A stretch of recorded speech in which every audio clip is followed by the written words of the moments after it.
એમને આખા સિડની આખા ઓસ્ટ્રેલિયામાં કપોળ ગ્રુપ બનાવેલું છે. એ માટે એમને કશું કંઈક બે શબ્દો કહેવા છે, એટલે હું જસ્ટ કહીશ. હિનાબેન જરા ફટાફટ આવી જાઓ, કારણ કે તમારે પાછું ફ્લાઇટ પકડવાની છે. Thank you Nitinbhai. જય કંકેશ્વરીમાં જય શ્રી કૃષ્ણ. અમે લોકોએ ઓસ્ટ્રેલિયામાં કપોળ સિનર્જી ગ્રુપ ચાલુ કર્યું છે, જેની શરૂઆત કરી છે હમણાં.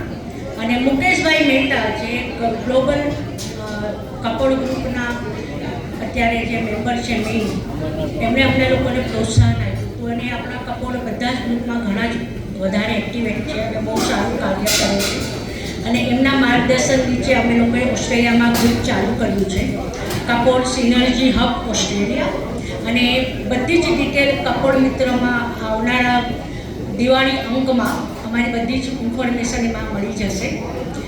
બધા જ કપોળો જે અત્યારે ઓસ્ટ્રેલિયામાં અલગ અલગ સ્ટેટમાં રહે છે, અમે લોકોએ દરેક સ્ટેટની અંદરથી આપણા કપોળ ભાઈ બહેનોને અત્યારે ભેગા કરી રહ્યા છે.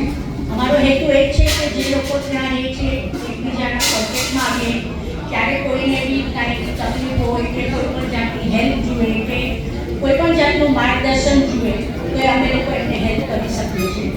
હું મૂળ મહુવાના, આપણું ગામ મહુવા છે અને મુંબઈમાં રહેતા હતા. અને છેલ્લા 25 વર્ષથી અમે લોકો ઓવરસીઝ છે. પહેલાં 10 વર્ષ હું ન્યૂઝીલેન્ડ હતા અને 15 વર્ષથી ઓસ્ટ્રેલિયામાં છે. તો બધાને ખાસ વિનંતી છે કે જે લોકો ઓસ્ટ્રેલિયામાં રહેતા હોય એ લોકો બધા જ ગ્રુપને જોઈન કરે.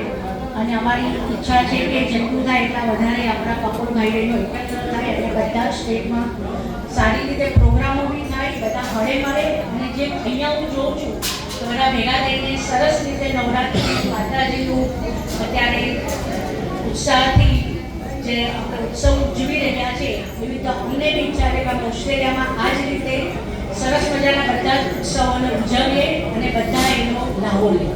થેન્ક યુ વેરી મચ તમારા બધાના સમય માટે અને જય મા કંકેશ્વરી. થેન્ક યુ નીતિનભાઈ અને ધર્મેશભાઈ, મને આ બોલવાનો મોકો આપવા માટે તમારો ઘણો ઘણો અને કંકેશ્વરી ગ્રુપનો બધાનો હું ઘણો ઘણો આભાર માનું છું. જય મા કંકેશ્વરી. જય માતા.